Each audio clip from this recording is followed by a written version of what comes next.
Hey, what's up, kids? Happy Monday. Is the holidays, right? Oh my gosh. Sorry, still messing with the camera here. Just hustling in the studio so I could do some live Q&A. Wow, I am so done with my holiday shopping. Super excited. The weather is chilly. There is nowhere to go. I'm going a little stir crazy, and let's do some Q&A. I am taking next week and the week after, the week of Christmas holiday and the week of the New Year's holiday off, so I won't be doing lives those 2 weeks. So sorry again, I miss you guys. Hey, got two really good questions to answer today. One is from Roc and one is from Jonathan. Roc, yours is the second question down, and I paraphrase both these questions a little bit, tagging you guys so you can find these questions here. And Roc, I'll handle your question first because it's a simpler question and it's faster. Roc, yours was basically what kind of calendars can we use? Annual planning, weekly planning, monthly planning, just to dive in a little deeper in that question, again, paraphrasing your question, that are color coded.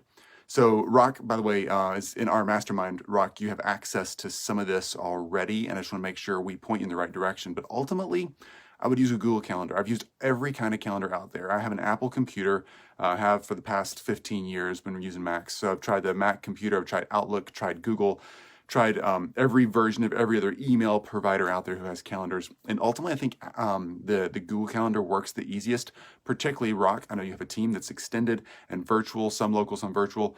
And Roc, your team and you can use Google Calendar. I think that's the best. If anybody has any other suggestions, feel free to fire away. Best because it's, well, free, and also because you can color code different things. So in my Google Calendar, to keep my team and I super organized, we have lots of different types of calendars, like my personal calendar, my elite agency calendar, my done for you agency calendar, sales calendar, mastermind training calendar, work admin time calendar, team meeting calendar, like all kind of different calendars, and they're all color coded. And we use a color code system in our agency: red, blue, green, and yellow. Yellow is time off, basically anything that's not work. The green color is money making stuff, like if it's sales or direct marketing, podcast engagements, things like that. And then our red is admin time, and our blue is planning and strategic planning time, like we're about to have tomorrow and the next day. We're going to have a couple of strategic planning days coming up here for 2021, right? Super excited. And so Roc, I would use a Google Calendar. You can control the colors on your calendar, by the way. On Google Calendar, you cannot control the colors on your teammates' calendars. So you would have to, when you're first setting it up, invite them to like the admin calendar or the sales calendar or whatever, and then instruct them to go in their settings and just change that calendar to the appropriate color that you and everyone else is using. So you can invite them to the calendar. It just doesn't transfer the colors over. Hope that helps. Roc, I don't know if you can see a Google Calendar from an annual perspective. I don't know if there's actually a click on that calendar. I'm pulling mine up right now.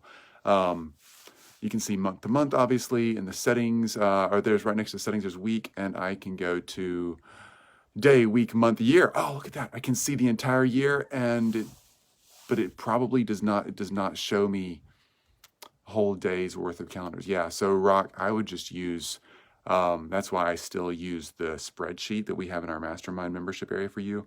That spreadsheet that we use is the easiest way I've figured out to color code an entire day on an annual calendar. Okay, next question. And this is the one that Jonathan asked. He says, I'm curious what messaging you found effective when selling websites. Now, Jonathan, awesome question. I paraphrased yours a little bit just for what messaging you found effective when selling anything. Here's the way to think this through. And also, Jonathan, you mentioned earlier as well, still trying to find my big idea in marketing. Man, totally been there. Lots of us have. What's your big idea in marketing? And then how to find the messaging that is effective when selling, if it's websites or whatever you're selling, any kind of done for you service, consulting, lead gen, sales, whatever it is that any of you sell out there. Let's just talk about this. And this might help you a little bit, Jonathan, with the niche that you're trying to get into, the big idea you're looking for. I know we've heard this a million times over from every marketer, but it's true.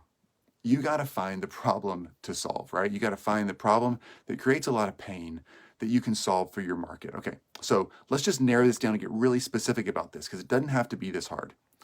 Don't think What's the market? Think a specific person. Think of an avatar, right? Think of the specific person you want to sell to, okay?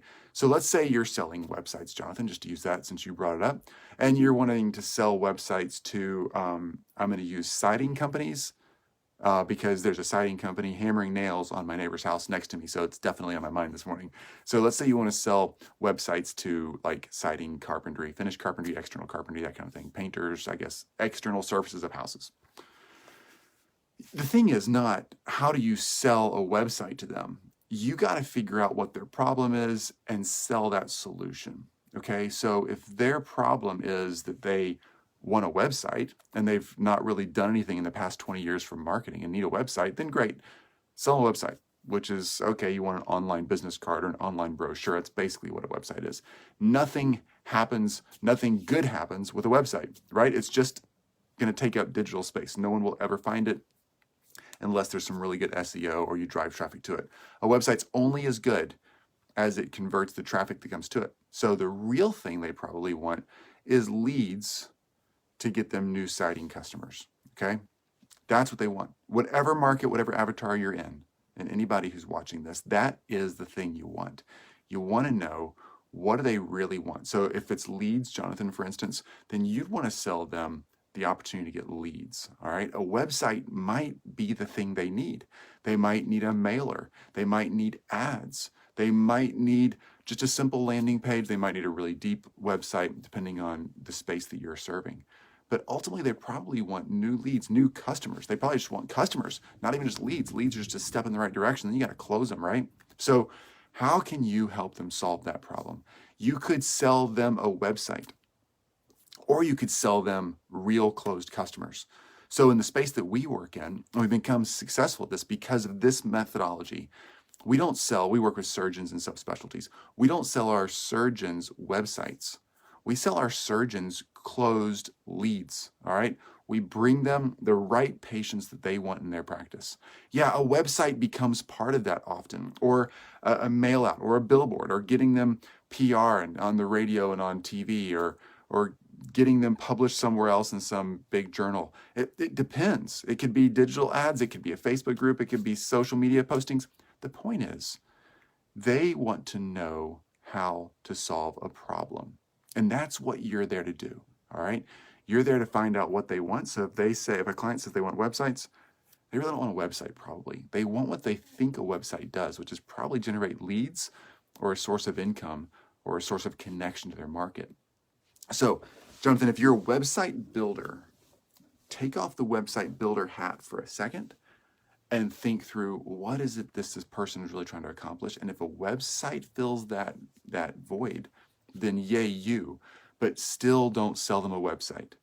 We completely run the market in our space, and we push people out of the market all the time because people are trying to sell a website. Oh, I'm going to sell you a website for $25,000, $35,000, $15,000, whatever it may be.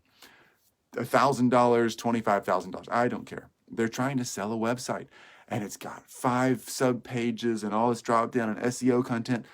Clients just simply don't want to buy that. They want to buy the solution to their problem, which is typically more leads, more prospect, more closed deals. If a website provides that, then a website could be the tool that's used to get to the end. But what's up, Michael? But ultimately, the thing they really want to buy is they want to buy the end result. So be very, very careful, Jonathan, of selling websites. For those of you who sell digital ads, or if you sell coaching, or if you sell a done-for-you service or an information-based service, whatever it is, you're ultimately really selling the end result, the solution to the problem. And particularly for those of us who are in that done-for-you space, and we sell things like our agency does. What's up, Lorraine? Good to see you. We sell in our agency for surgeons websites and ads and social media management and PR and outward bound and inside communication, all the kind of stuff that you guys often do. But we never actually sell that. We always sell the solution to the problem, which is more of the right patients for our surgeons. In your case, it might be more of the right customers for the business you're serving, whatever. We sell that. And yeah, we might use websites or ads or something else. And his clients say, well, hey, are you going to be using a website? We get a new website. We're like, if a new website's what you need, then we'll recommend that and we'll get it done. If it's not, though, then we won't, because I don't want you wasting time on something that's not important, or wasting money on something that's not important. If you're like, oh, can we start running some Facebook ads? I think Facebook ads are going to be great. Awesome. We don't sell that. We tell our clients, hey, we're here to get you prospects and leads and closed deals. And if we need to use Facebook ads, which we often do, then we'll recommend that. But we're only here to get the result, and we're going to find what's working the best in your space. So selling that, Jonathan, is the way to go. That might help with the niche that you're trying to dive into, because you might find in the space that you're getting into that and figuring out what your big idea in marketing is, you mentioned in a question this morning, that your ability to connect to a certain avatar, a certain type of client, might really start driving the big idea that you're trying to uncover and discover. It really could be you just finding out, who are they, how do you connect to them, and do you understand their big problem? If you understand that and you like working with those people, then those people could be the right people for you, and that might really help you with your big idea in that marketing space. So I hope that helps. Any other questions? I think there's a few questions here. Let me just hit them real quick. I think, I'm good. Okay, that was the 2 questions. Awesome. All right, I just want to make sure we help everybody out. So bottom line is, get out there and really accomplish the stuff you need to accomplish and push the branding forward that you want to push forward. But it's never about the thing. It's never about the tool. It's never about your expertise. It's always about, what does the client want? And that is usually, for the people in this group, marketing agencies, consultants, experts, they usually want growth or change of some sort. Often if they're a business owner, that's new clients and prospects. If it's an individual and they just want change inside themselves, in their heads, their hearts, their relationships, their health, whatever, that's the thing you're looking for, is what do they want to change? And you're selling that change. You're selling that opportunity to get where they want to get to. And then any tool you want to use, websites, coaching, group, individual coaching, done for you services, a book you want to sell, whatever, all of that is just simply a stepping stone to that end. That's the messaging that will start connecting to your clients and your prospects. Jonathan and Roc, hope that helps. You guys are fantastic. Keep it up. Keep it up. Keep it up. Keep cracking that code. Nobody finds this immediately in the first go. So Jonathan, stay the course and keep working and looking for that spot. Okay? You guys got this. All right, that is it for me. I will see you all tomorrow morning. I think I'm going to bump this up a little bit tomorrow morning to 9:30 Central, our Q&A. So if you need to watch live or have a question live, be sure be there at 9:30 Central. My team and I are doing our planning day tomorrow and Wednesday, planning for 2021. So excited. It's going to be 2021, right? So anyway, we're getting our Q1 plan ready to go. So I need to be off the call by 10. So I will see you at 9:30 Central tomorrow morning. Bye, guys.